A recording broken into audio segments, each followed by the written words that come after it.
Welcome into a special edition of the Oxford Exxon podcast. I'm Neil McCready. In this episode, I get you ready for Saturday's game in Auburn between number 13 Ole Miss and the Auburn Tigers. Kickoff set for 6 p.m.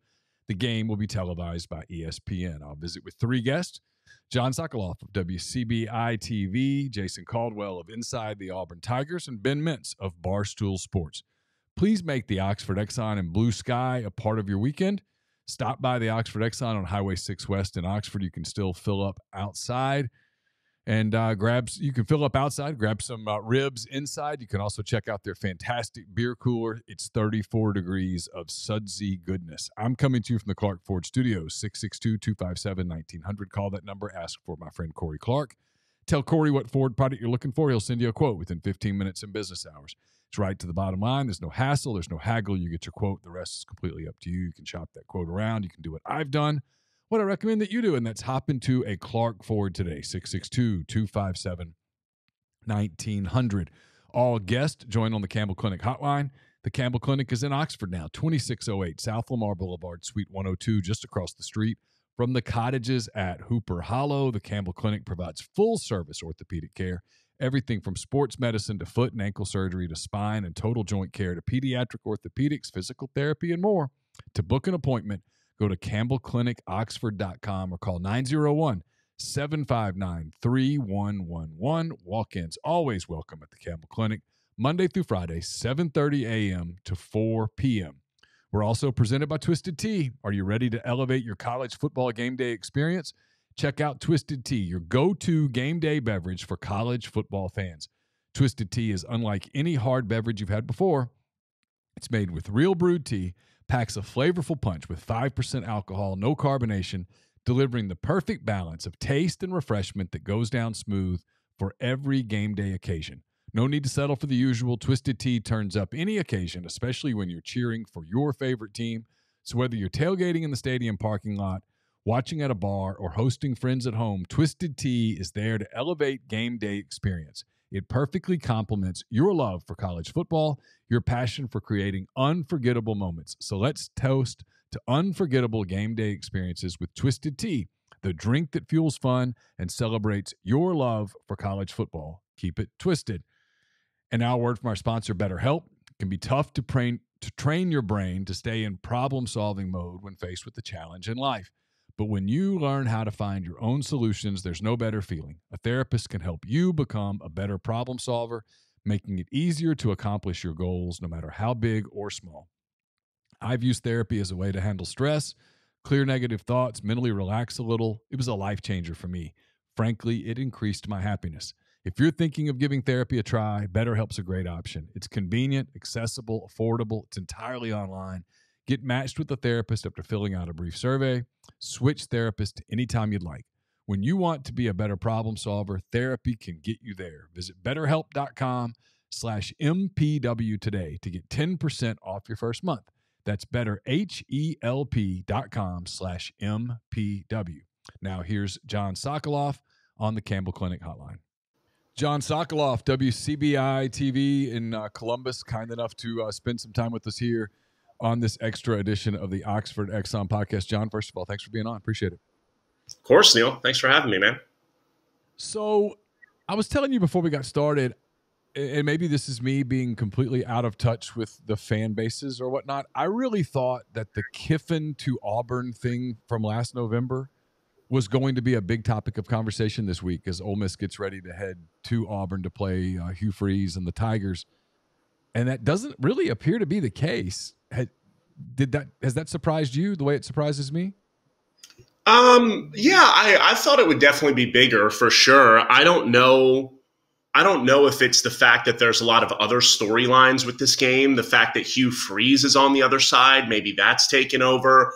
Maybe the fact that the team is doing really well, like that could be another thing, or perhaps that this thing was the Lane and Auburn stuff was reported on so much last year, and we really got in. There were a lot of they got into the meat and potatoes of kind of the whole situation so much a year ago through a bunch of different outlets that maybe I don't know they thought that it would be more of a storyline. But yeah, I agree. I definitely would have expected it to be a little bit more of a talking point this week for sure. Has it been kind of vindication for you that Lane has talked in some of the national publications and the Los Angeles Times and others about how seriously he considered the Auburn job, how much it was on his mind, that kind of thing? I mean, obviously you had that report on the Monday night of after Ole Miss's game at Arkansas before they went to Mississippi State or played Mississippi State that you probably got written a little stronger than you wished it had been written. But your reporting, I thought at the time your reporting was on. I thought it was right. A lot of people thought it was right. And Lane has all but said in some other articles that he didn't go that far, but that it was something that it was definitely he was considering and was trying to weigh and figure out what he wanted to do. Well, I think actually what you just mentioned, Neil, is also perhaps another reason why maybe this hasn't been talked about as much as we thought, because we had the April ESPN article of him discussing that situation that came out. So, and then the LA Times article a few months after that. So every few months, there's been that kind of small refresher with it. So maybe that's why people haven't spoken about it as much, because, it's been in the news cycle. I don't know if vindication is the right word. I don't know. I mean, like clearly it was probably, I don't even want to say a tough situation, but like a big job change, like that. Maybe it was just something that, was definitely thought about a lot and was a tough situation. I mean, we've all had situations before where there's a job offered and you really hardly ponder, okay, do I want to go? Do I want to do this? Do I want to stay? What's best for me? I mean, so that was probably part of what kind of weighed on it there. And I mean, when you're dealing with jobs that are, SEC head football coaches where you're making almost 8 figures a year, I mean, that's got to make it weigh on them even more. So I don't know if vindication is the right word, but it definitely is interesting that these kind of articles keep coming out. That's for sure. Yeah, I was having this conversation with a couple of guys on the beat. We were talking about just how it's the thing that I think the public doesn't understand sometimes because they're so emotional about these topics, but something can be true on a Sunday or a Monday and then turn out to not come to fruition Thursday, Friday. It doesn't mean that it wasn't true on Sunday or Monday. It means something changed. And yeah, if it recovered, like if we did this about, the example that I used was, if we did this about a businessman trying to decide whether he was going to he's an insurance underwriter, right? And he gets offered a job at a company in Chicago, and he's trying to decide, am I going to move my family from Houston to Chicago? And he takes the job. And then 2 days later, he gets cold feet. His daughter says, Daddy, I really don't want to move. And he gets cold feet, and he decides to ultimately, you know what, I'm just going to stay in Houston. And he calls him back. He goes, I've had a change of heart. I'm sorry, and blah, blah, blah. That's never a story. And if you wrote that in a story form, people would go, oh, yeah, shit happens all the time. Yeah. But when it happens with football coaches, because there's 100,000 people at games and stuff, and people are so emotional, they just lose their minds over it. That's not a criticism, by the way. I understand completely why people get worked up about it, but it's a career move. And sometimes people think they're going to make a career move, and then something happens. And I do think in Lane's situation, it was twofold. One, Ole Miss just doubled down on its commitment to him. And two, his daughter, who had moved to Oxford from California, I think looked at him and said, I came here for you. I came here for you. You're going to leave now? And I think that hit him. He's a human being. I think it hit him in his heart, soul, and probably led to a change of heart. Because I do believe that it's not even referring to your story. I do believe that on the Saturday that they played Arkansas in Fayetteville, I do believe Lane Kiffin was leaving. I think the SEC network people believed he was leaving. I think if you go back and look at his press conference after that game, you can see a guy who was checking out. He was leaving, and I think something changed. And that happens. It happens all the time in multiple fields, but when it happens to a football coach, it's just magnified. There's no doubt in my mind that he initially really wanted that job and then, ultimately decided to stay. And that's just life. Like what you said, I mean, that's like, I've had those feelings in life before too. And you can relate to his situation more because I don't have any kids. I can't even imagine what the emotional aspect a kid would kind of bring to this whole thing. But I mean, yeah, I think you're absolutely right. I think it was something he thought he wanted. And then, sometimes, you think about opportunities and you think, wow, that would be a great opportunity. And then it gets like smacks you in the face. You're like, wow, okay, this is really in front of me right now. Let me actually think about all of this. And then how you really feel kind of comes out, and you really kind of weigh everything else. And, I think Ole Miss is a good situation for him. And I think ultimately it'll end up being the better move for him to not have taken that job. And I'm not just saying that just because Auburn isn't doing well right now. I just think that he might be, a better fit at Ole Miss than Auburn. I don't know if you agree with that. John, I agree with it so much that in 2017, I guess it was 2019, 2017. 2017. I get my years confused. In 2017, on the day that Ole Miss promoted Matt Luke from interim head coach to head coach, I led my 10 weekend thoughts on that Sunday with, you should just hire Lane Kiffin. Wow. So I've been writing about Kiffin for the longest time. In 2019, when they fired Matt Luke, and it looked like they were going to go do this big search, and I don't know who they were going to hire. Maybe Eli Drinkwitz, who's done a really good job at Missouri, but I was like, why would you not just hire Lane Kiffin? He's a perfect fit. And he is, in so many ways, a perfect fit for Ole Miss. He fits Ole Miss in so many ways. Ole Miss fits him in so many ways. They wanted to be relevant. He made them relevant. I think he wants to be the face of the program. I think he wants to be the focus of the program. Ole Miss does that for him. Auburn would never have done that. Ever, never, ever, never. Ole Miss does it. I always feel like people think I'm picking on them when I say this. Ole Miss has turned his Labrador Retriever into essentially the mascot. Right. He runs out and gets the tee and comes back, and the crowd loves it. Everybody loves that. At Auburn, Juice would not have been the mascot. They have mascots. Juice would be hanging out in a club suite before the game with peanut butter and some treats. Yeah, he just wouldn't be it would be different. Auburn was never going to make Lane Kiffin their program, and Ole Miss has, and it's worked. He's done remarkably well, and I don't think he would have gotten that there. And it's interesting. So about Kiffin, curious.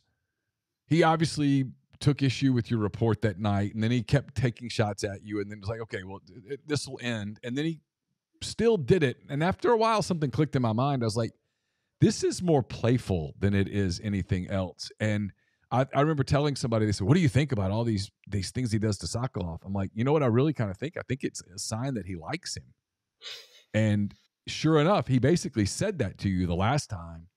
It was fairly recently. He had done the thing about, you did a Jackson Dart tweet the week of, I think, the Alabama game, maybe. Yep.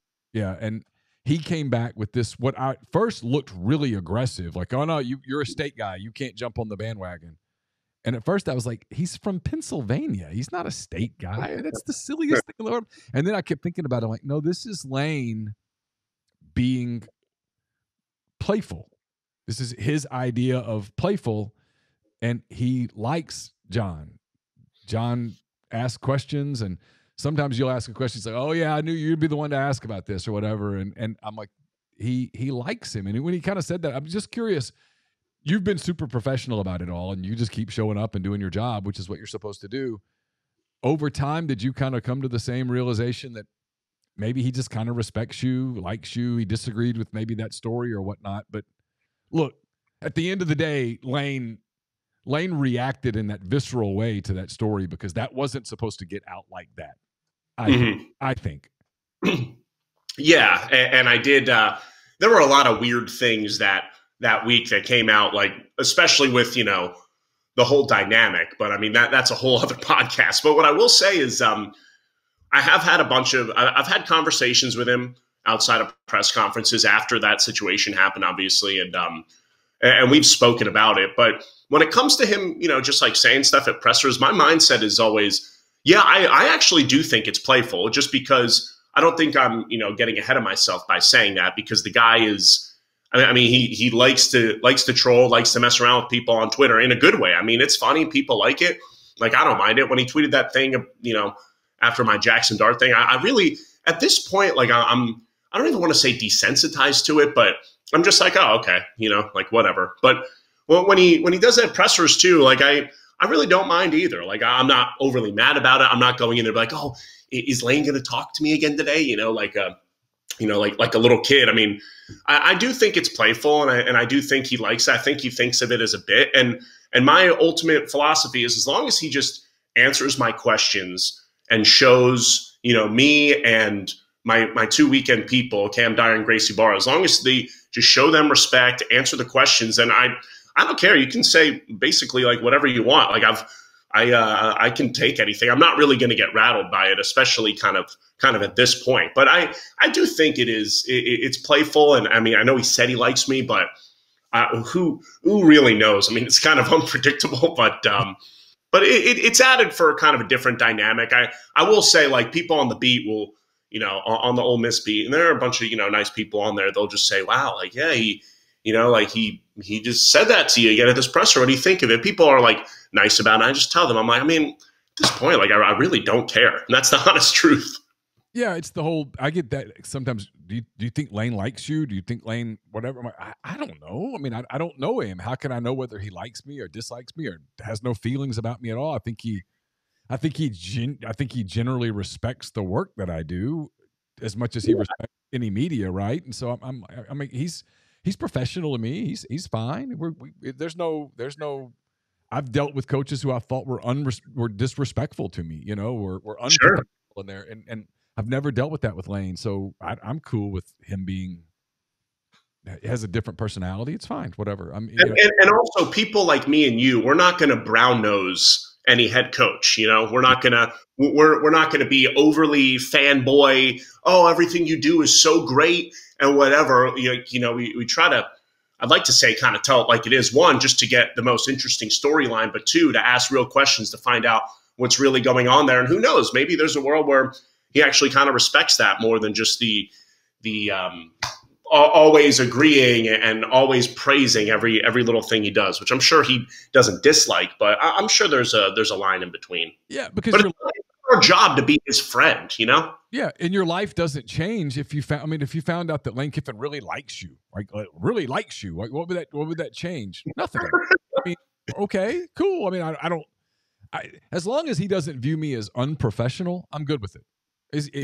Hey, I'm respectful. I'm professional. Cool. I'm good. It's not like we're gonna hang. Like you said, it's not like we're gonna hang out. I mean, we're not gonna be buddies. And it just anyway. I'm curious, dog. Let's talk about his team. Before the season, a lot of people said 10-2, and I was like, you guys are nuts. This team is not going 10-2, and I am now beginning to kind of get the grill prepared for the Crow.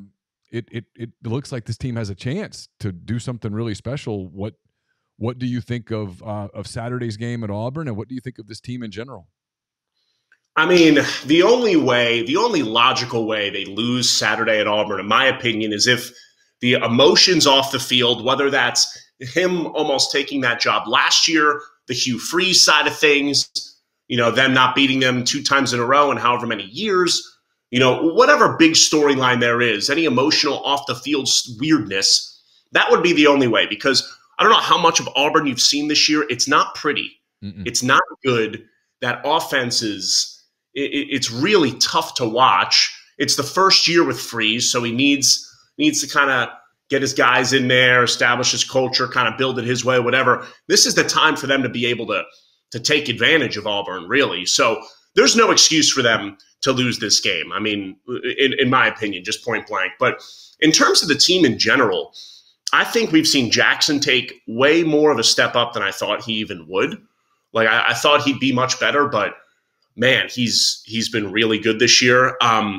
The run game is starting to figure itself out a little bit more as games have gone on. They've been figuring it out, because that Tulane game, it was concerning, their inability to do that. But look, man, they're in a position now where, I mean, they got A&M and Vandy. I mean, they could have one loss going to Georgia. I mean, that would be massive. But I think that all of that stuff is relative and people having high expectations. But I think mainly it comes back to, again, to Lane, because whatever you want to talk about strengths or weaknesses, and we talked about this before the show, the guy has framed himself, and now he's not even just a coach. He's a celebrity.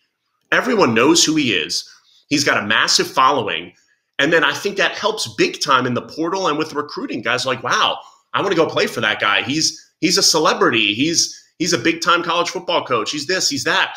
So that's kind of helped him. So combining that with his kind of great play calling, I think that's been kind of the recipe for them doing so well early on. Now, it's college football. Teams can have goofy losses for no reason, and could one of those come up? Who knows? Maybe. But, I mean, this team, the thing that's really stuck out to me the most is the last two games. Because if you were to ask, what do you like and dislike about Lane? All the stuff I just said before about the marketing of himself and branding, that's all great. The play calling's great. The main thing is winning the big game he struggled with, and also just kind of making those like late game adjustments as games have gone on has been a little bit of an issue. But if you look at the Arkansas and LSU games, Arkansas, they were down in the 4th and 1.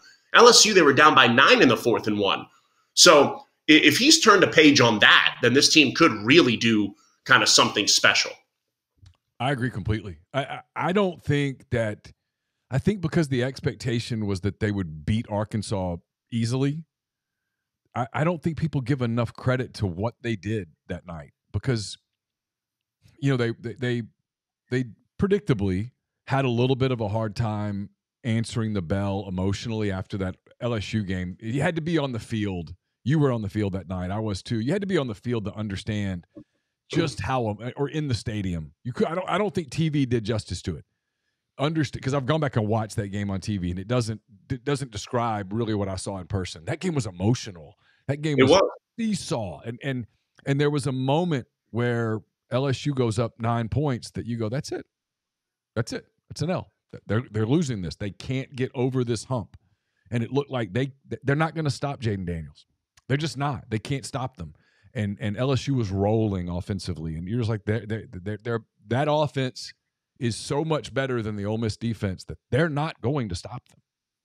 And right. Yet they did stop them. They got the ball. They scored, got to stop, scored, got to stop, win the game. It was remarkable. And then they come back 7 days later, same stadium. You're playing a bad or an Arkansas team that's really hasn't achieved, that lost to BYU, it just lost to LSU, all that stuff. And A&M had rocked them pretty good. And you play them, and I know there's an expectation in the stadium that, hey, this is going to be a 17, 20-point game. And I thought it would be. So I'm not criticizing. I thought Ole Miss would win handedly. And Arkansas hangs with them. And you get up 17-7, and you think, okay, and Lane said this. There's a period where you thought, hey, we're going to run away now. And you don't. They get the long field goal, pulled it within 17-10. You miss your field goal. You go into the half, and Arkansas is still in it. And then Arkansas kind of outplays you in the third quarter. And they go up 3 points early fourth quarter, and you're like, oh, this is weird. And they were resilient. They got a drive, scored, got to stop, scored again, win the game, put it away. And you're like, I don't know that his teams the last couple of years were tough, were resilient, and this one appears to be. And so Definitely. that is something that shows to me growth in him and his staff in their ability to learn lessons from mistakes of the past. Because last season, when they lost to LSU, after that, they only won one more game, and that was at A&M, and that was close. And then they lose to Alabama, and they don't win again, right? You go get blown out at Arkansas. You lose to a bad state team. You're lethargic in a bowl loss to Texas Tech. I mean, you don't ever answer the bell again. And this team has shown a different level of resilience, and I give him all the credit in the world because that's showing that, hey, we learned from what we were a year ago, and we've maybe fixed it. Yeah, and I think he deserves a lot of credit for that because last year they were up big on LSU to start and then lost because Brian Kelly's like, all right, like let me kind of get my nose really in here and turn the page here. We should win this game, and it seemed like that was going to be similar that Saturday. I think Lane deserves credit for that in terms of turning the page and, being able to adjust in those late game situations better. I also think it's like Jackson, Jackson goes out there. He's like, all right, I'm down a score in the fourth quarter. Like I need this moment really bad. Like he wants it. He wants to be out there in those big moments. He wants to, have those game winning drives. And I feel like when your players play better in those situations, and that's a great sign for future games. Last couple of things. I'm just curious. I know you cover Mississippi State as well. They're not off to a good start. They go to Arkansas on Saturday. There's this rumbling out there about Zach Arnett and his stability in that job. Do you put any stock at all into the idea that State could make a move if this season doesn't get back on the rail a little bit? Well, I don't know what his exact buyout is, but from my understanding, the structure of the contract makes it somewhat like easy to move on in the event that they wanted to. And I think the reason that there's a lot of talk about that is, one, not only because of, 0-3 in SEC play, they give up, I think it's close to 400 yards per game. It's like 11th in the conference. They are 3-3. It hasn't looked good objectively. It just hasn't. And a lot of people are thinking that because, one, it wasn't Zach Selman, their new AD's hire. And two, because of how the contract is worded, and framed, if they can get out of it easily, people may want to move the page. And also, it's a veteran team with a bunch of guys who have been here the last few years, and to see them struggling like this, makes you think, well, what would happen next year when there's a lot of turnover on this team and all these experienced guys are gone? So there's a lot of things to think of. I don't know. I think the program was in a tough spot when Mike Leach died. They didn't have an AD. It was about to be signing day. So they wanted to kind of piece things together as quickly as they can. I don't fully know when it comes to his job security, but Neil, to be honest with you, I think we're going to learn how Zach Arnett feels about his job security. We could, with how aggressive he is in this last stretch of games, because Will Rogers could be out. He landed on his shoulder. A Western Michigan D lineman landed on his shoulder. Will was out the rest of the game. Who knows if he's playing? State has been very, they've been very secretive about Will's status. So if Will's not in there, do you go with Mike Wright? Do you maybe go with Chris Parson? Maybe sell Selman on, hey, look how Chris Parson did these last few games with me. He's looking really good. Maybe next year we can build on this. He'll be our guy, and we'll continue to take steps forward. So I don't know about his full job security. Zach Selman seems like a vault to me. Nothing gets out. You never know what he's going to do. And he's also brand new AD here. But I think I would keep a keen eye on how Zach Arnett plays these last 6 games, because I think it could definitely – you got to campaign for yourself as a coach in college football. That's big time. So if you go, 1-5 down the stretch with Mike Wright, there's not really that much to campaign on, It's what makes that game in Fayetteville kind of interesting, because for both coaches, feels like a big moment. It's not a high profile game. Nobody really cares. All eyes are on, Tennessee and Alabama and Ole Miss and Auburn and some of the other games. And you're like, the loser of the game in Fayetteville from a coaching standpoint is going to not be in a great place. This is a big moment for Sam Pittman, and might be a big moment for Zach Arnett, because whoever wins it kind of gets to take a breath, right? But the loser, the scrutiny starts to really increase, because both fan bases think this is a game you should win. Yeah, and look, if State loses that game to Arkansas, you're 0-4, and then you've got at Auburn, at home against Kentucky, at A&M, against Southern Miss, and then the Egg Bowl. The only other really guaranteed win after that would be Southern Miss, and that puts you at 4 wins. So that would mean after that you would have to win 2 of your final 5 games. That would be, I don't know, that could be a tough ask. So yeah, there is a ton at stake for the Bulldogs in Fayetteville, no doubt, man. And if they lose that, they're in a really tough position. So if you don't make a bowl game with all the experience on this roster, something's got to change. I'm not saying, they definitively have to fire Zach Arnett, but I'm sure Zach Selman's, paying close attention to everything and has somewhat of a plan in place. Last thing, how geeked up are you about your Phillies right now? Oh man, I'm scared at how confident I am. That's the thing. Arizona looked like somewhat of a scrappy team of destiny, and the Phils have owned them, absolutely destroyed them. Those first 2, got to go to Arizona. And then on the other side, Houston's kind of scary, but they're down 2-0. We'll see the Rangers bullpen, but I'm pumped, man. You gotta love teams that that play better baseball in the playoffs. One of them is your guy Schwarber, man. 3 homers in the last 2 games. And the Cubs just cut him. They just cut him. They didn't even get anything for him. It's just it's so here's the thing with me and the Phillies. I catch myself cheering for the Phillies. I like them. They're a very likable team. But Nick Castellanos wanted to stay with the Cubs. Kyle Schwarber was like such a big part of that World Series story. In 2016, came back from the knee injury and DH that got the leadoff hit in the 10th inning that ultimately, led to one of the 2 runs that won the World Series for this team that I've tortured myself with my entire life. And Bryce Harper named his dog Wrigley. He wanted to go, and they wouldn't even make him an offer. And I was like, Bryce Harper's the bridge from this era to the next era. Just do it. Just give him the money. And Philadelphia did, and God, has it ever paid off? I mean, they've gone to a World Series. It looks like they're going to another World Series, and he's embraced the city and the people, and he's such a good player. And, I mean, he's not even a first baseman, and they moved him to first base, and he looks like a natural there.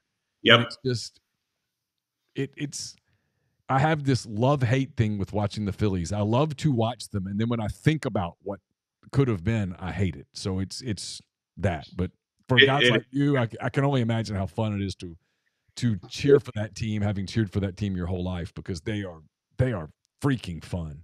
They are, and it's also more amplified too because they had a decade-long playoff drought before last year. I went back for the wild card series in Philly against the Marlins. If they make the World Series, TBD. I'd love to go back, but Schwarber, man, great clubhouse guy. But with Harper too, I mean that year, everyone's kicking themselves. Oh, we didn't sign him. He also hit like 220 that year before he hit free agency. So maybe they were a little more timid to give the big deal. Doesn't matter. Nope. Anybody who ever watched Harper knew that Bryce Harper was going to have a great career, and he has. I think he's awesome. He's one of my favorite players to watch. I always wanted him to be a Cub so bad, and it didn't happen. And I'm not ready to forgive the Cubs for that, and I might never be. They'll have to, unless they do something like this offseason, like go get Ohtani or Juan Soto or something like that. That will let me forgive, but right now I'm not ready to forgive. I'm ready to be vindictive. So Cubs are in a good spot, man. They're in a good spot. Maybe so. Got a good farm system. You got to make it work. Got to get over the hump. But maybe they'll do it. Hey, appreciate your time as always very much. Look forward to talking to you again soon. Yeah, thanks, Neil. My longtime friend Jason Caldwell inside the Auburn Tigers. I've known Jason since we were both on the Auburn beat together back in my days, which was a long time ago. So we've been doing this a minute. Jason, thanks for joining. How are you? Absolutely, Neil. I'm doing good. How about you? I'm good. So I was just talking to John Sokoloff, WCBI in Columbus, Mississippi, and I was asking him this. So I'm curious whether your answer will be different. Is the whole Lane Kiffin Auburn thing from last November, it doesn't appear to be a story here this year, which surprises me. I thought it would be. Has it been much of a story there on the Plains? It has not. Not even in the least. It hasn't really been anything at all. And so I think Hugh Freeze is right. Had this been the first time he had played Ole Miss, I think it would have been a much bigger deal. And then you would have kind of thrown everything in there. He's already been back to Oxford. They've already kind of done all those things. I think it's now made it where, hey, it's an intrigue because of the crossover. But I think it's just, hey, it's another SEC game. You better go try to win. And it hasn't really been that big of a deal. Before we completely put it to bed, in your mind, how close did Auburn and Lane Kiffin get to consummating something last year? Yeah, I think there was obviously talk. I think it got to a point where it said, okay, what does this look like for both sides? And then it became a breaking point. So I don't know that it ever went, boom, here it is. I think it probably got close enough.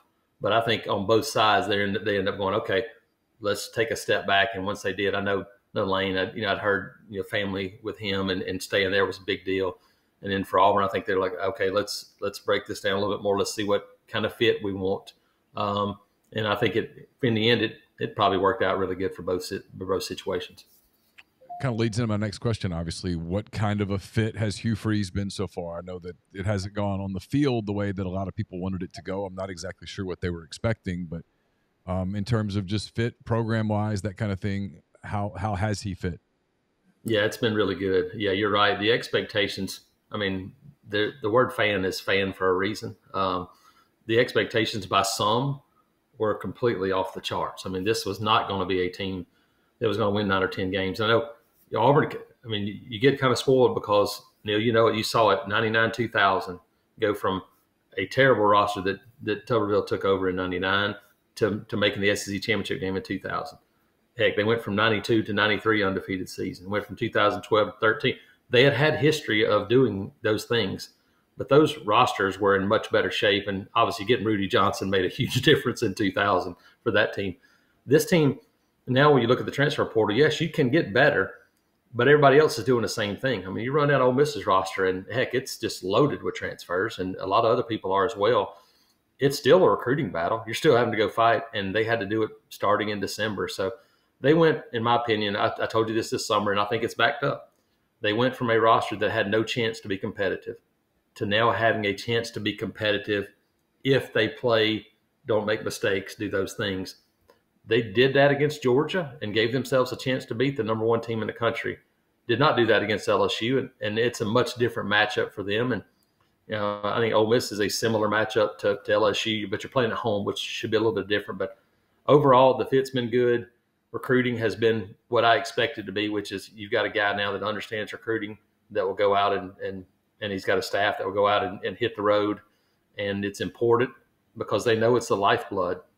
And I say this all the time, but if recruiting didn't matter and it was just coaching, then Nick Saban, the minute he walked to Tuscaloosa, they'd have won a national championship in year 1. That didn't happen. They had to have players. And so I think it's it. It's just about getting players right now for them. I think people now is like, okay, can we see the next step? Can you build from that Georgia loss? It didn't happen last week. Try again this week against Ole Miss. So I covered Hugh Freeze for 6 years. I know him. I know him on a fairly personal level. We haven't always seen eye to eye on things. We've certainly had our differences, but I know him. And I watched his press conference on Monday, and he looks kind of defeated a little bit. He looks tired. He looks kind of beaten down. I'm curious if you can put that into some perspective. Is that, when he was at Ole Miss, when he first took over at Ole Miss, he took over an absolute train wreck. It was a train wreck. There were no expectations. The expectation was, hey, will you guys even show up? You're going to show up and play? Okay, well, that's a win. I mean, that was the beginning of it, right? And then he had that kind of magical first season, and it was a kind of a lovey-dovey deal for a long time. And then by the time he probably would have gotten hard questions about on the field, he was gone because of the getting fired. And then he goes to Liberty, where there's nobody covers Liberty. There's nobody digging into Liberty. And now he's at Auburn, which is it's a big microscope. There's a lot of media. There's a lot of media that ask questions. There's a lot of the press conferences take forever and all of those things. He looked a little worn down. Am I misreading that, or is he adjusting to a different microscope? I think he looks like that way because of the offense. I think it's because it's been such a difficult transition. Because everywhere you go, hey, it's worked well, and then you come here and you go, okay, we're building a new roster, and you do that by bringing in a quarterback in the summer who didn't go through the spring. You got 3 wide receivers that didn't go through spring. Now you throw those guys in there with a group of guys who went through the spring, but it's still a new offense for them, and trying to put it all together. And meanwhile, you're trying to cover up for a defense that just doesn't have many bodies. That's been the issue, I think. And I asked him after LSU. He talked about it again Monday. At what point do you go, hey, we've got to be who we are and go tempo and let the offense run and see what happens? They have gone slower. They've slowed it down. It hasn't been a turtle pace because they did do a couple of tempo drives against LSU, and they worked. They went down for scores. I think they felt like, hey, we've got to try to slow it down as much as possible to protect the defense. Now, hey, it worked against Cal, really worked against A&M. It was just the mistakes that killed them. It absolutely worked against Georgia. But now you've had an injury up front with Masai and Silikite on the defensive line. You're even thinner on the defense. You're playing teams that are going to score. I think the decision, what's happening at quarterback and the offense, and then the tempo or no tempo, that's probably been as much as anything for me going. Because, as a coach, hey, he hangs his hat on being an offensive guy. And when the offense doesn't work, then you start going, man, that makes you feel much different. And I think it's probably been more than that than anything. I know you just touched on a lot of it. The offense, is is it as simple as they just don't have that consistent quarterback play to sort of make it work? You know, when he was at Ole Miss, he had Bo Wallace, who was a really good decision maker at quarterback, and then he had Chad Kelly, who was an underrated quarterback, frankly. I mean, Chad had a tremendous amount of arm talent. And then even at the end, he had Shea Patterson, and he had Tamu, who's still playing professionally. Yeah, Jordan Tamu, yes. Yeah, he had guys. He doesn't appear to have that. He's got Peyton Thorne. He's got Robbie Ashford. Thorne's an inconsistent player. Ashford doesn't appear to be a consistent decision maker. Is it just trying to figure out which one can make it work as much as possible? Yeah, I think the flip side of it is that you mentioned all those quarterbacks. Run down the guys they had to throw to.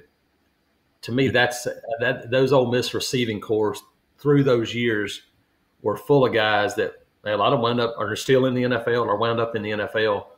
That's what Auburn doesn't have right now. I mean, you look at it, and they brought in some guys to try to find a number one. It hasn't happened. It hasn't worked.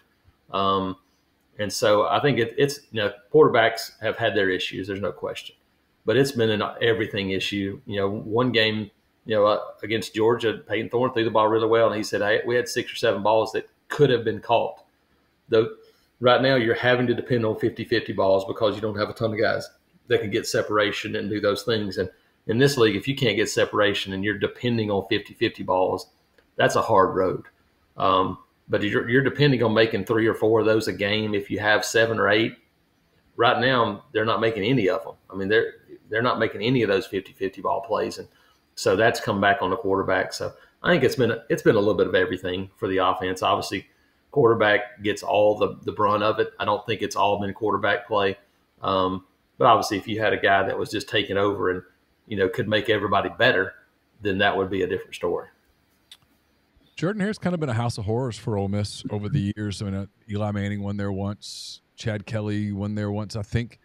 They don't win there much. They maybe 3 times in the history of the program they've gone there and won. It's what I think stops Ole Miss people from being super optimistic about this weekend, from being super confident. Is historically that's just been a really hard place to play. And Lane Kiffin said on Monday that, look, Auburn analytically is a different team at home than they are on the road. You've covered a gazillion games at that place. Why is that, in your opinion, that Auburn is so much better? I know everyone's better home than they are on the road. Yeah. For Auburn, it appears to be even more disparate. Yeah, I think a lot of it starts on defense.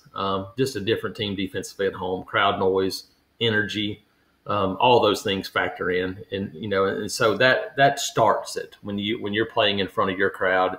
It impacts you. Like last week, Auburn starts out, they get the ball on the first possession, have false start, have 2 penalties on the first drive, and you punt away. You have 2, 3 and outs. You look up, you're down 17-0.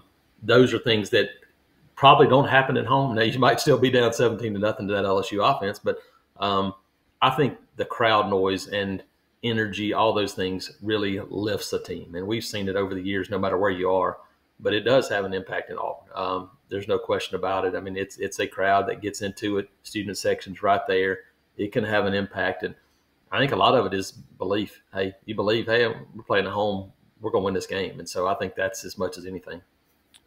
How do you see Saturday sort of playing out? What do you anticipate? Yeah, there's 2 things you have to do if you're Auburn right now. You got to find some plays on offense. I mean, it doesn't matter who you're playing, but if you're playing Ole Miss, you got to be able to score, and so you have to find a way to make some plays on offense. And the other thing is that you can't let Ole Miss run the football. That's it. That's where it starts. I mean, you look and throwing the ball really well. Jackson Dart's making a ton of plays in the passing game, but it's because they can run the football, and they got 2 guys that can really run it. But if you're Auburn, it has to start there, because if you let them run it, we showed last Saturday night against LSU, when they were able to run the football, then it opened up everything.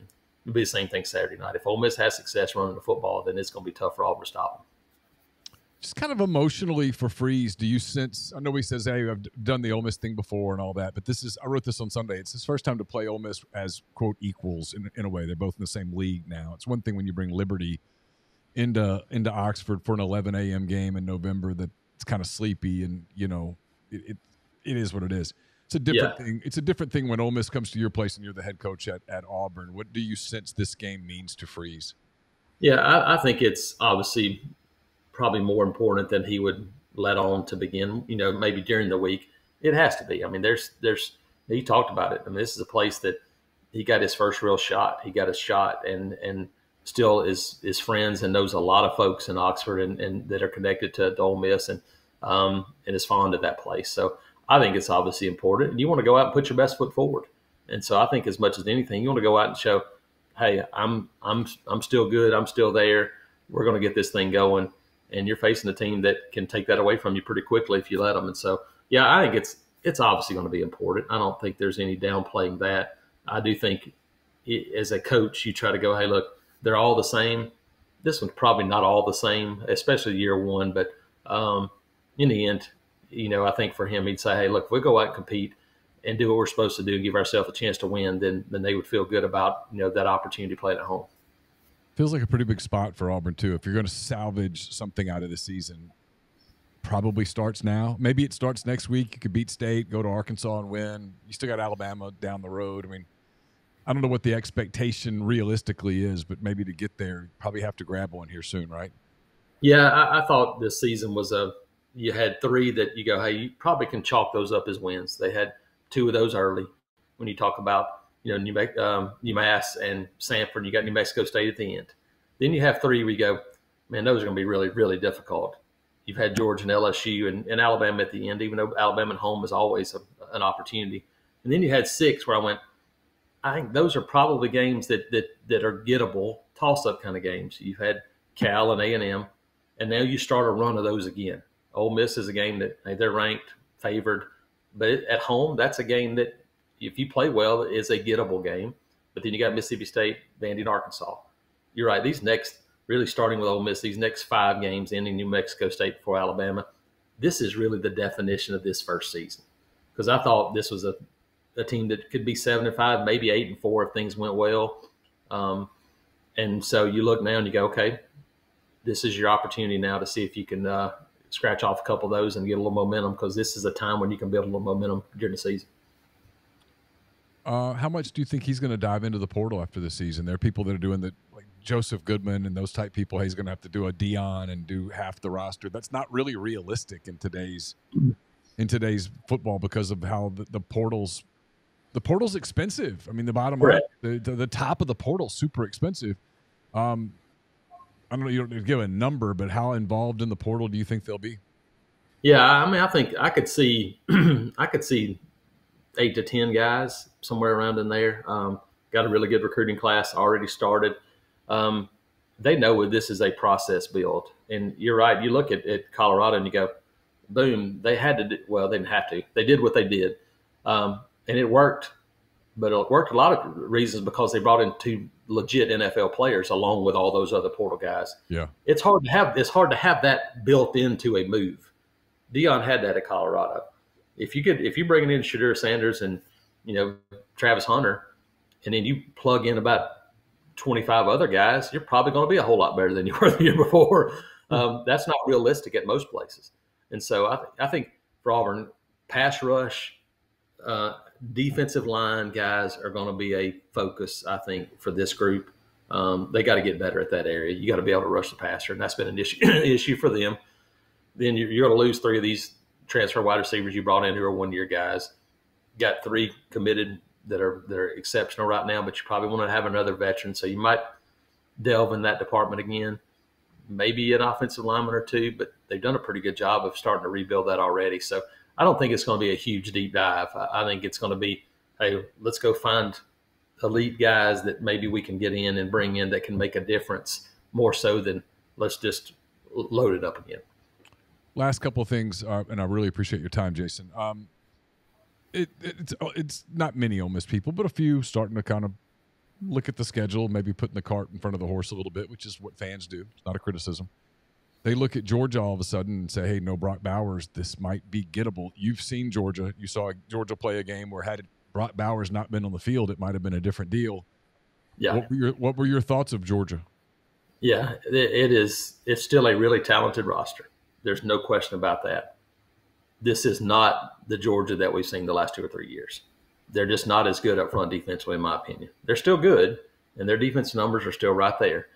But Auburn ran for over 200 yards against that Georgia team without much of a passing attack.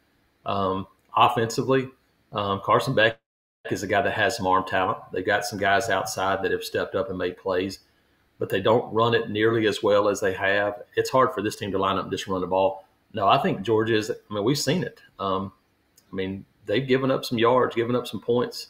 They've scored some, but all of a sudden you take Brock Bowers out of the equation, and it's a completely different offense, in my opinion. Now, Oscar Delp's pretty good, and people will see that. I mean, he's not nobody's Brock Bowers, but he's pretty darn good. He'll give them some of those similar things. But I think Georgia is a team now that is very gettable for an Ole Miss because of their ability to score. It could be a really interesting game. Last thing, we'll put the cart right back with the horse. What's your kind of thoughts on what happens Saturday? Yeah, come back and forth, and it's hard right now to see Auburn being able to score enough points. Even though I think they can win the game, I think to do that they're going to have to go. Hey, it may be in the mid 30s, but you have to count on the defense to create a couple of turnovers. Jackson Hart hasn't done much of that, but this Auburn defense has forced a few of those. So can you grab a few of those and get some tempo going and get some rhythm going on offense? And so I think it'll be better, but it's still hard for me to see them scoring enough to win this game. I picked Ole Miss to win a close one, I believe. I might have picked Auburn. I can't even remember. Who knows? But I think it's going to be a close game because that home field advantage is such a big deal. But Auburn has those things they must do. This team can't overcome, turnovers, penalties, those things. They have to play pretty clean to have a chance to win. Jason, it's always great visiting with you. I appreciate it. Thanks, Neil. Appreciate it. Ben Mintz, Barstool Sports, kind enough to join us as he does most every week. We're going to talk Ole Miss and Auburn. We're going to talk a little bit of college football. We're going to get some Ben's thoughts on NFL week coming up. Mostly we'll talk Ole Miss and Auburn. I always got a lot to say about this game coming up on the Plains. But first, Ben, thanks for being with us. And secondly, you and Dave Portnoy have partnered with the Grove Collective, with Brickwatch. Pretty interesting stuff. I thought it was a pretty big announcement on your part, on Dave's part. Anytime, I don't think older people understand how much Dave Portnoy and Barstool resonate with younger people. And so, yeah, no, I think it's awesome. And I'll be honest, I thought of the whole thing because when Dave hired me for Brickwatch in late May, I'm certainly never thought, I grew up dreaming of being a watch salesman. Life's pretty funny, but I was trying to get creative about it. Like, okay, how do we move these watches? Because, I mean, let's be honest, it's almost a $2,000 watch. It's a really big purchase. And my thought was, I have a great relationship with Walker Jones and the Grove Collective, and Barstool's brand is so strong with colleges. Why don't we try to do something to take advantage of our brand that can help the schools because we're already so strong there? And I went to Walker Jones about it, and he loved it. And I went to Dave about it, and he loved it. And the coolest thing was Dave came all the way down to where the Grove Collective gets $1,000, and at checkout, these watches are $1,919. So Dave's only getting $919, and the Grove Collective's getting $1,000. And it's I stuck my neck out on it, as did Dave. The goal. So if we sell 50, which I think we're going to do, if we sell 50, Barstool College Football Show with Dave, Big Cat, Brandon Walker, Casey, myself, will be, I believe, in the Grove for a game next fall. I want it to be the Georgia game. I'm already chirping about it behind the scenes because I know how fun that would be. Dave's all about it. Current update on it, we're almost at the exact halfway point a weekend, which I think is great.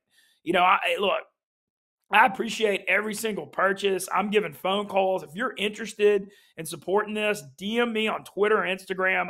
Even if I know you or not, I'll reach out, give you a phone call. And even if you're not buying, if you're just interested and want to say hello, I'll call you and say hello and introduce myself.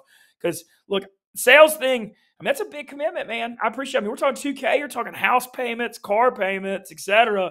So anybody that's willing to support Ole Miss, the Grove Collective, Dave, and me, I just want to say how much I truly appreciate it. And I think we're on the right track. Like I said, we're almost at the halfway point. Analyzing it from the 10-foot pole view, I thought selling the first 20 to 25 would be pretty easy. And the hardest part's going to be getting to 40. Because I kind of, I have a lot of connections. I've made a lot of personal phone calls to get to where we are. But I think once we get to 40, getting from 40 to 50 is going to be real easy because we're going to be close. So I'm trying to really turn it up this week. I've got a big one announcement on social media coming in the next day or two that I think is going to really start up big Ole Miss figure. So hopefully that's going to get us more momentum. But as I said, last thing, DM me at Stool Mitzi, Twitter, Instagram if you're interested. I'll give you a call, say hello, and we can talk about it. All right, so let's talk about this game. Ole Miss is at Auburn, 6 o'clock, ESPN. At Jordan-Hare, not exactly the friendliest place in the world for Ole Miss over the years. Hugh Freeze on the other sideline. You got to think if it's possible for him to have a plan, he's got one. The line's like 7. 6.5 as of this moment. What do you think? Well, the early line before LSU massacred Auburn last week, 48-18, the early line was Ole Miss -2.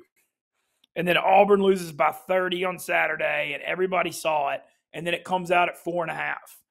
And then the initial public bet it all the way to 7, and now 6.5.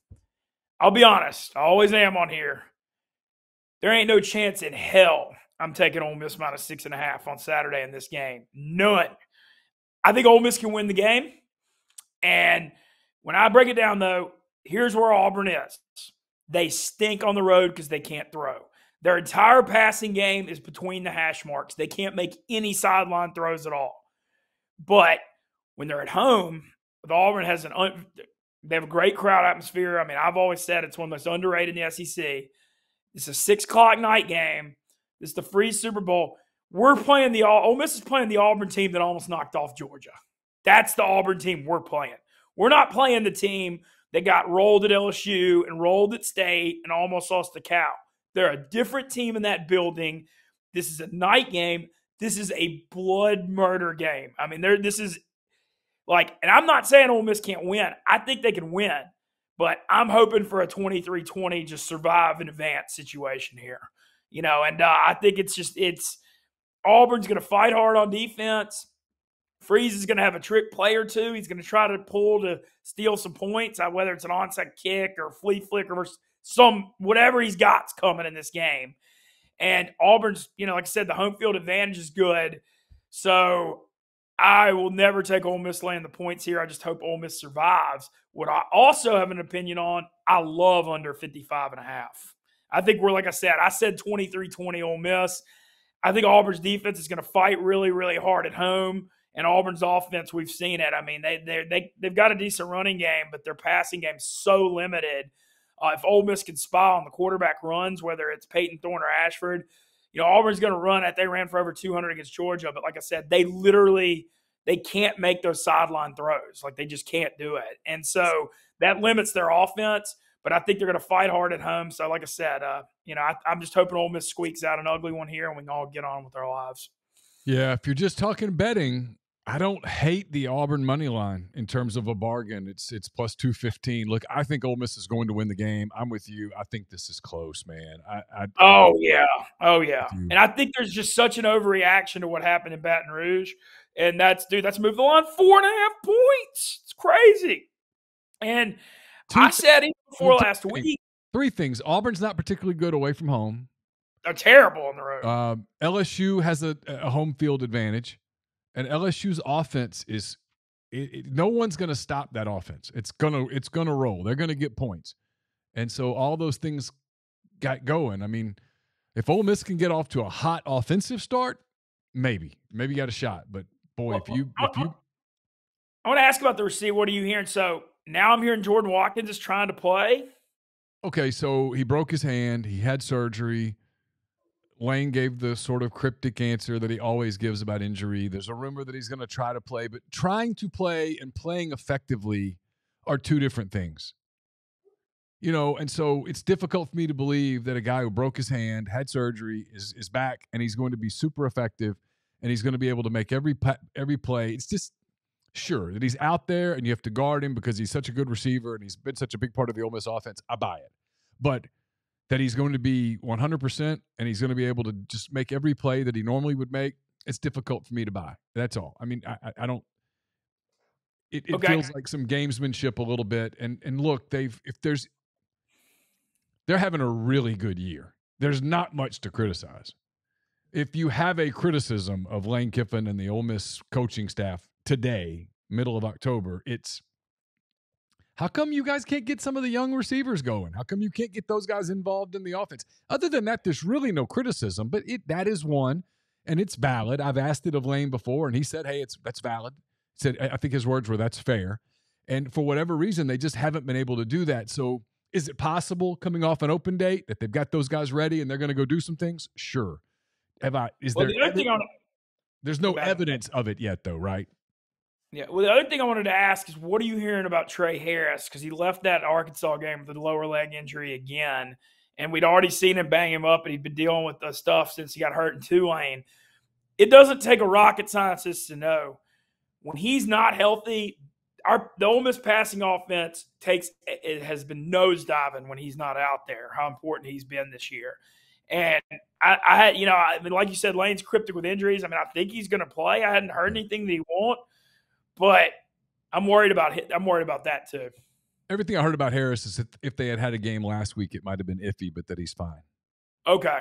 No, that's big because I just think, like, you've seen the passing game, whether he's in or not, and it's just been, like, crazy how much he's mattered this year. Because, and, also when you think about Auburn, remember 2 years ago, Ole Miss goes 10-2, and one of their only losses was at Auburn when Ole Miss's top 3 receivers were out in that game. Yep. And so the Watkins and Harris thing, like, brings back a lot of that. It just kind of feels like a weird, similar, history repeats itself kind of thing. But like I said, I just think survive and advance. I said 23-20. That's the third time I've said it on this interview. But that's kind of what I think's coming. I really love under 55.5 a lot. I just think it's going to be a close, lower scoring game. I think is what's coming here. Yeah, I can see that. Kind of around the SEC a little bit, there's some other intriguing games that certainly have some interest. The one that really comes to mind to me is Tennessee at Alabama. I know Ole Miss people are just waiting for Alabama to lose a game so that maybe they'll lose a second game because they're trying to figure out a way to position themselves to Atlanta in a world where they beat Georgia. But I don't think this is it, Ben. I don't think Alabama's losing to Tennessee. In fact, I think Alabama's rolling Tennessee. Yeah, now Bama, the gambling stuff, Bama's my play of the week. I think they're going to beat the crap out of Tennessee. I mean, I don't even think about this rivalry. Tennessee won last year for the first time in 17 years or something? I mean, it was something crazy. Yeah. Bama ain't happy about that. And then I don't know if anybody's watched Tennessee play this year, but that Florida effort on the road, their offense stinks. It's crazy. I mean, it shows how good Hendon Hooker and those receivers were last year. But Joe Milton is very, very inconsistent. They've been winning. They won that A&M game because their defensive line and defense has improved. But you saw the effort at Florida. You saw the offensive effort at A&M. I mean, they're not going to be able to score much on Bama. I know Bama's been inconsistent on offense, but I think Milroe has taken a little bit of a step forward. We saw it against A&M. The thing that's throwing people off the smell of this Bama bet is Bama was up big on Arkansas last week, and they had a huge lull in the second half. And it was an 11 a.m. game. And I'm not saying there's an excuse for the lull because Arkansas only ended up losing by 3. But it was like Bama got up big, and they kind of put their foot off the gas, and they got it in the locker room. They did. And here's the other thing, though, is Arkansas's improved a little bit on defense, and they're better on defense than people think they are. And they played Ole Miss pretty well defensively, and then they played Alabama pretty well defensively, and they hung in it just long enough for KJ to make a couple of plays, and the next thing you know, like you said, they fell asleep up it was 21-6 at the half, and they went in and they're like, we're done. We got Tennessee next week. And the next thing you know, it's a football game. Exactly. But I don't think Tennessee's as good defensively as Arkansas is. I know that sounds crazy. Arkansas is bad because their offense is bad. Their defense has been. So their O-line, it's weird seeing Arkansas have such a bad O-line. Yes. You think Pittman's an O-line, Right. But defensively, they're okay. They've got 2 or 3 disruptive guys on that defense. Their secondary's not bad. Landon Jackson's a really good defensive end who is disruptive. They don't get enough credit for that. They're bad. Their record is what it is because A, the people that made their schedule should be shot, and B, they're so bad up front with this scheme that they can't score points. Yeah, well, my thing is Tennessee's offense. I mean, I saw what happened at Florida. I saw them saying, Bama 31 or 34-13 Bama is what I got here. I think Bama, you're going to see a huge effort. They're going to kick the crap out of them. And I saw the lines dip from 9 to 8. Man, if you can get this thing at 7, Gonna like that one a lot. Am I crazy to love Missouri here? I love Missouri over South Carolina. It's like a 7-point line. I'm looking for an updated line, but yeah, that's what I saw too. I like Missouri. I love Alabama, and I like Missouri. Is how I'll put it. okay. I think South Carolina got gutted last week too. Florida scoring 50 seconds left in a game. They hate Florida, and just Graham Mertz throwing for 400 yards. Like that's not good.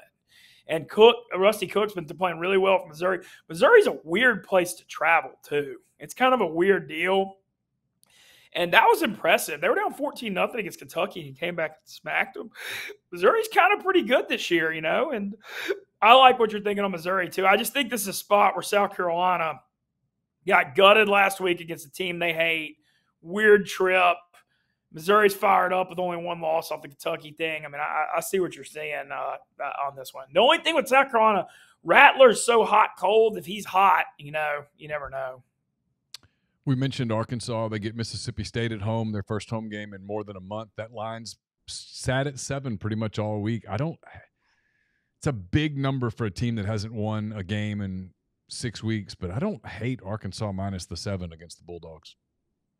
I don't hate it either. Arkansas is always a tough place to go, as Ole Miss fans have more than learned over the years.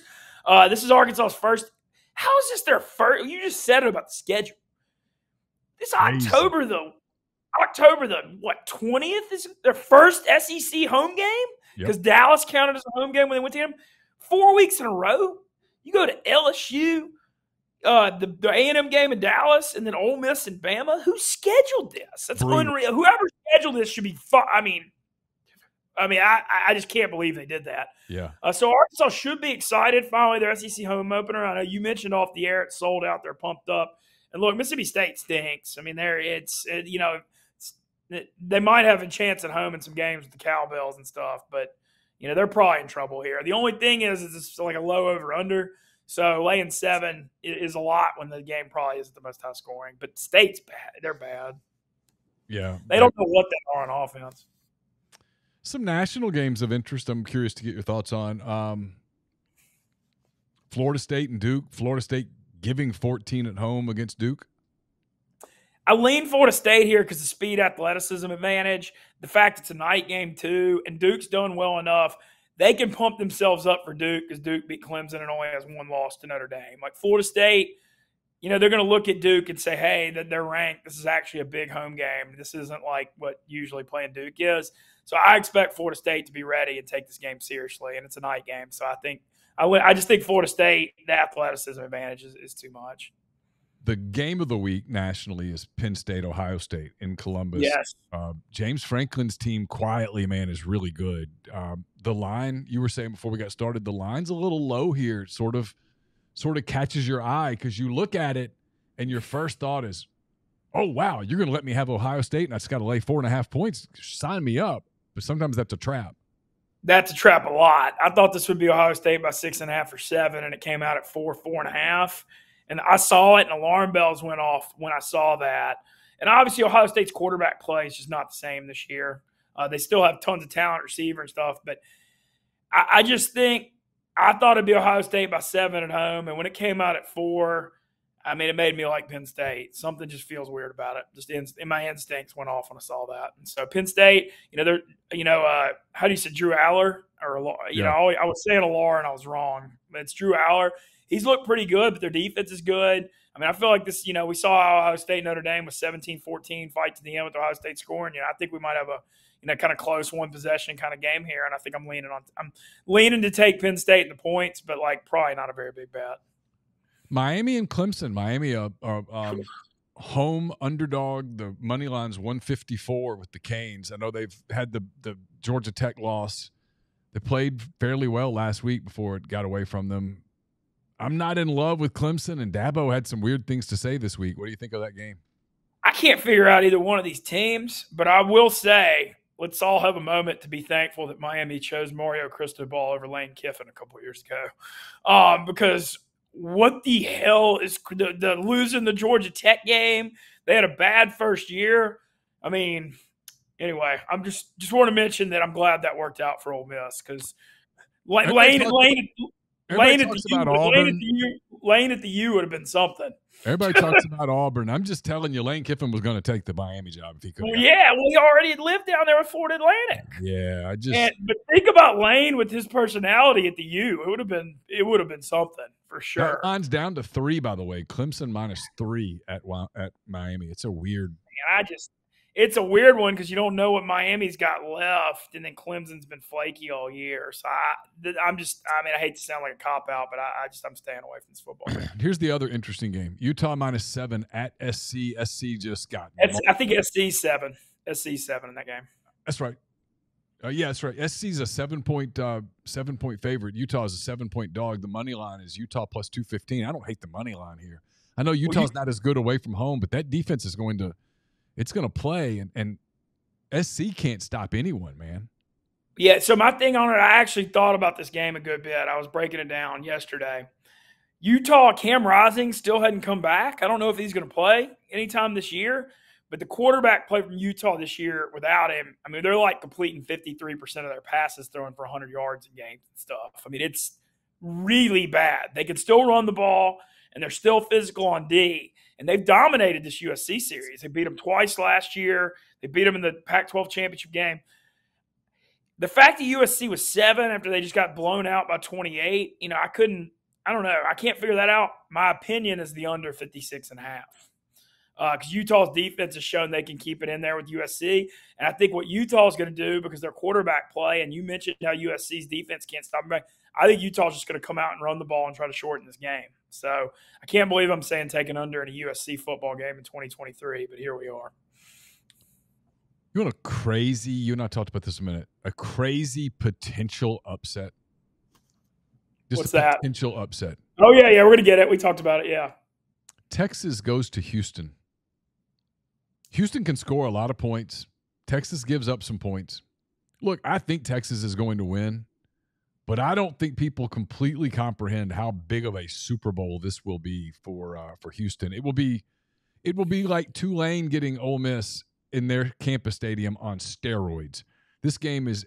It'd be like Tulane getting LSU in there. Is what it would really be like. Can you imagine how juiced that place would be? So that's what Houston's going to be like for Texas coming in. They're one shot. Texas leaving for the SEC. Houston's now in the Big 12. They just had that emotional win over West Virginia. They're going to let it all hang out, nothing to lose. This is a scary spot potentially for Texas. Yeah, I agree completely across the board. This is Houston's Super Bowl. Behind the scenes, Texas and Oklahoma had been kind of blackballing Houston from getting in the Big 12. Houston's been trying to get in there forever, and they had the money. They have the resources at Houston, and they wouldn't let them in. And they finally get in when Texas and Oklahoma are leaving. And I think it's fascinating here, too. This game's not being played at NRG, the Texan Stadium. This is on campus at Houston, which is a smaller stadium.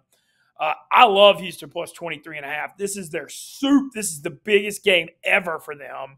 And I know Houston's not great, but at home they can fight. And I'm even like, this is crazy. I've seen the money line at 11-1. I've even seen it at 13-1.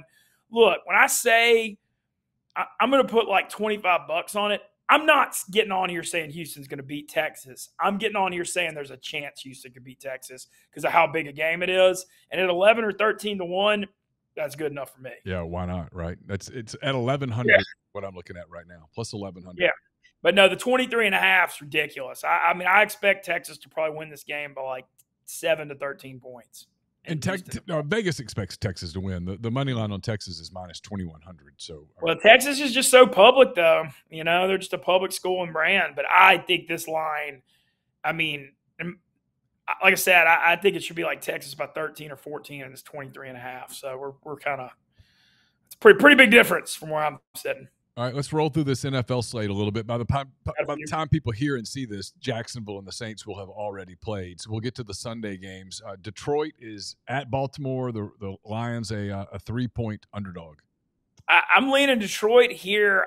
I was always going through a thing where I couldn't trust Detroit on the road, but I was liking them at home. But they've proved me wrong. They won at Green Bay to end the Rodgers thing last year. They won at KC Thursday night. I thought that was a trap spot in Tampa last week. Tampa off bye. They went down to Florida. They took care of business. And then also Baltimore's 4-2, but it feels a little fool's gold 4-2. I don't think their offense has really clicked that much. And then the weather report doesn't look bad. Like golf stinks in really bad weather, but the weather report doesn't look bad for this one. So I'm leaning Detroit +3. Mid-60s and sunny in Baltimore on Sunday. Baltimore could win by 3 too. Getting the 3 matters. Like Baltimore could win close, and that could matter. Buffalo's at New England. The Patriots, a 9-point home dog. They're bad, man. They're bad. Now, Buffalo did not look like world beaters last week, so 9 points is a big number, but the Patriots. Yeah, y'all know me. I never take road favorites. That's how I don't bet. But I think this is a spot where you're going to get a huge Bills effort. They hate the Pats. The Pats owned them forever. Buffalo played bad on Sunday night. They overlooked the Giants with Tyrod Taylor playing. And their offense had – the Bills are very erratic, man. They'll have games where you saw it against the Jets. You saw it against the Giants. You'll see, games where they're scoring 13, 14, 16 points, and then they come out and score in the 40s. I think it's got to do – I'm not a big Ken Dorsey fan. I don't think he's a very good OC. But I think that's kind of what it is. I think the play calling's a little on. They last week, James Cook's running really good the first couple plays, and they just abandoned the run for no reason. I don't know. Regardless, I expect a big effort from them off looking bad Sunday night against the Giants. They hate New England. And so very rare for me to say I like an 8.5 or 9-point road favorite. But I think Buffalo will always be fired up to play New England because of the history in that division. Commanders go to the Giants. New York's a 2-point home dog. I've thought about it all week, and I have absolutely nothing to say whatsoever on this game. Maybe under 39.5 if I was desperate. Daniel Jones is supposed to come back. I bet this is a tough one. A game that I know you're interested in, Cleveland was your big pick last week. You nailed it. Cleveland, a 3-point road favorite at Indianapolis. The Colts without Anthony Richardson. Yeah. Well, the thing about Cleveland, look. y'all see me on here, on Twitter, when I'm getting killed in gambling, I'm just hand up. I was wrong. Come laugh at me, whatever. We all go through it. But man, I woke up last Sunday morning, Neil, and I was analyzing those games. And that San Francisco line went from 6.5 to 9.5 for 10 when I saw Watson was out. And I was like, hold on, let me check this weather report real quick. And then I saw it was real bad in Cleveland.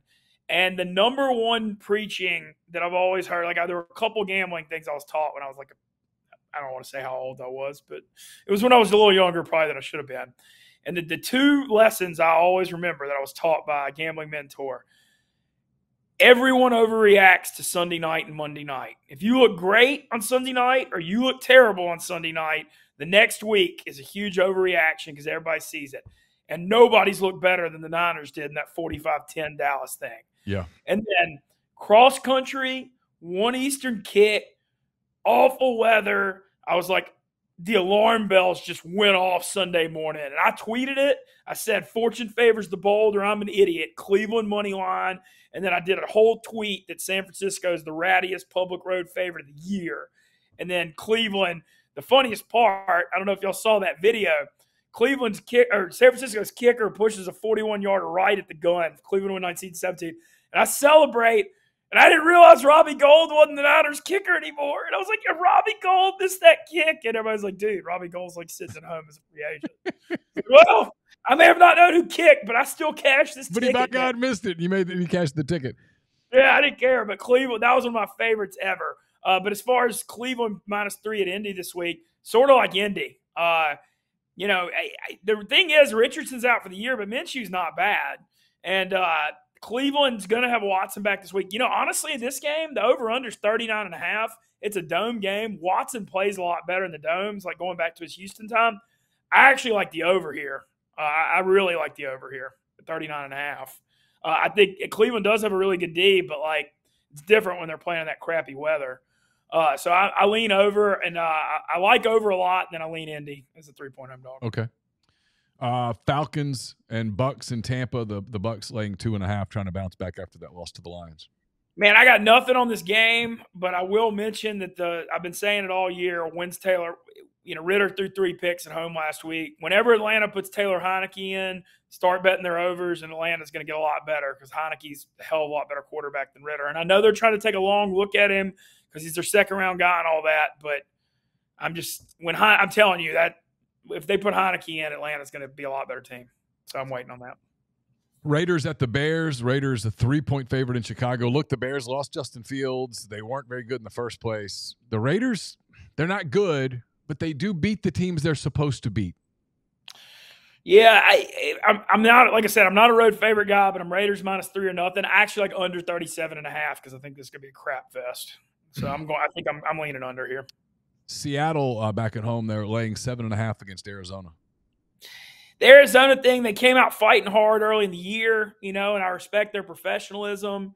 But I just think they're not now reality's setting in here. And I think they'll fight people at home. We saw them beat Dallas at home, all that. But, on the road, Seattle needs this after losing to Cincy. I mean, Arizona got kind of worked at the Rams last week. And I think if you can get Seattle at 7 here, I think I'd do it. But 7.5, I'm probably staying off it. Interesting game here. Steelers go to Los Angeles to play the Rams. The Steelers getting 3 on the road. Yeah, so this is the thing, man. The Steelers, it's very basic. Mike Tomlin's an unbelievable underdog and a crappy favorite. And he's been like that forever. And the Steelers are also off a bye here. I'm not saying I'm taking the Steelers. I'm probably staying away. But if I had to make a pick, I'd take the Steelers, just trusting them as an underdog. But the thing about the Steelers, if you like the Steelers, you probably like the under because if they win, they're trying to muck it up. So, I think it's like 42.5, something like that. 43.5, yep. Okay, so I think I might look at the under here a little bit because I think this game might be kind of ugly. Chargers coming off a bad loss, the game they probably could have and maybe should have won. Now they got to go to Kansas City. This is they're a 5.5-point dog at Arrowhead. So this game's always really close. They played a lot of great games the last few years. I mean, whether it's in KC, LA, whatever. For some reason, this is a series where the games are field goal games a lot. So because of that, probably staying away.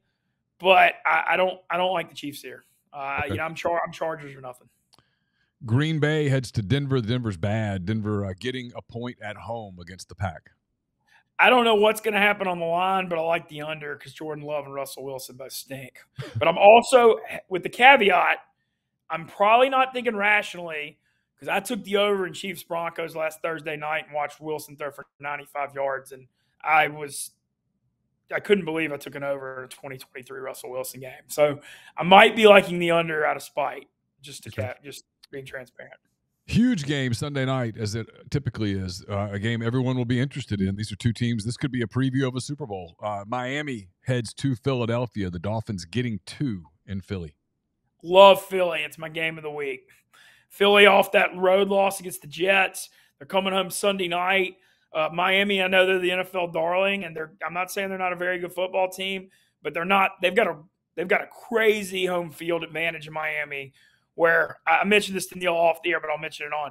They designed their stadium where the visiting team has to be in the sun and Miami's in the shade in South Florida. How is that legal? What? But so all these northern teams come down there and they just bake on the sideline. I mean, it's brilliant. It's really brilliant. But Miami, I think this is a perfect bounce back spot where people are going to overrate what happened to Philly against the Jets.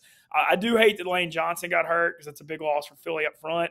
But I mean, I don't even just like Philly. I love Philly, especially under a field goal Sunday night. That's my favorite game of the week. And then last one, Monday night, the Niners head to Minnesota. The Niners a 6.5-point road favorite. Man, I don't have anything on the line, but I like the over. I think this game could get a little wilder in the dome. And I think the Niners offense, they're going to really try to get Purdy and the offense on track after how ugly it was in Cleveland. However, the thing is, man, everything went bad for them. Debo hurt his shoulder. McCaffrey's probably out this week. Trent Williams got hurt. I mean, they really got banged up in that game. So I kind of need to see the injury report a little bit. But my instincts are saying that I think after that crappy game in Cleveland, maybe you see some more points here. All right, last thing, Ben, back to Ole Miss as we wrap. If I tell you Ole Miss beats Auburn on Saturday, whether it's by 1 point or 50 points, do you start doing the 11-1 dream? Man, I ain't got no 11-1. I mean, I don't want to sound like that. I mean, you always dream and they play the games, but if the Georgia game was in Oxford, Mississippi, sure. But the fact that it's not, I mean, I'm not saying Ole Miss can't compete at Georgia. They play the game for a reason, and I know Georgia may not be as good on offense as they've been. but I mean, they haven't lost in. When's the last time Georgia lost? It's been a long time. That's what I'm saying. In Athens, I'm not doing the 11 win. I'm doing the 10. I'm doing the 10-2 dream if they win though. And 10 wins 2 out of 3 years for Lane would be pretty much something that's never been done in Ole Miss in school history. So. Listen, it would put Ole Miss firmly in the spot of the third best team in the conference. I mean, it's a shame. Well, I had 10-2 would be playoffs in the 12-team playoff too. Yeah, so yeah. Well, and that would be part of the talking point is that next year is going to be. Next year, but no, I'm not. I will not be discussing the 11-1 dream. I look, Ole Miss. Look, they could win in Georgia. I'm not saying they can't. They play the game for a reason, but I got to see it. Ben, as always, thanks for your time. I really appreciate it. Hope to see you soon. Yeah, we'll do. I'm going to be watching the Ole Miss Auburn for my high school 20th year reunion party in Monroe Saturday. So the videos ought to be pretty funny. What high school in Monroe did you go to? St. Fred's, a Catholic school. We're doing four class reunion because COVID got us. So I'm going back to my junior year in the year 2000 this weekend. And I'm like, we're doing a tailgate for the football game. I'm getting to help do play-by-play for the radio for the game. I don't know. I'm like nostalgic about it, but also, I mean, I try not to be much of an ego guy. I really do. But I mean, I get to have fun at this reunion after all this Barstool stuff. We'll put it that way. So the big rival for St. Fred was Ouachita Christian. Yes, and they always crush us. It's tough. Yeah. But no, I'm doing that, and then I'm starting the Great Migration north to Chicago next Wednesday. I'm gonna stay in Oxford next Wednesday night, do some Ole Miss content. I think I'm gonna get to St. Louis Thursday and Chicago Friday, and it's crazy. I never would have thought I'm living in Chicago, but I'm excited about it. The new Barstool office is supposed to be starting to finally open next week, and it's going to kind of open in waves. But I think a really good era of Barstool sports is about to go down in Chicago, and I'll admit it. I've been getting sentimental on this NOLA thing. I'm part sad. I mean, I have so many good relationships down here, but how life is, Neil. You're in media, man. You get one shot at this, and I mean, I feel like I got a 1 in a million opportunity being part of Barstool, and so right. I think I got to go all in on it, and I don't think I don't think this is like I'm in Chicago the rest of my life. I think I'm committing to like 2 or 3 years. So let's do it. Look forward to hearing from you. Talk to you soon. All right. Always appreciate it, Neil. That does it for this Oxford Exxon podcast extra edition. Really appreciate everyone's time today. John Sokoloff with WCBI, Jason Caldwell with Inside the Auburn Tigers, Ben Mintz with Barstool Sports, all super kind to give their time for this show. Again, Ole Miss and Auburn, Jordan-Hare Stadium, 6 o'clock on Saturday. Chase Parham, Brian Rippey will be with you for a post-game show after that game. I may or may not be on that show at some point that evening, but they'll have it. They'll have it handled. We'll have full coverage at rebelgrove.com of the Rebels and the Tigers. So until then, thanks for joining me. I'm Neil McCready. Have a great weekend. Goodbye.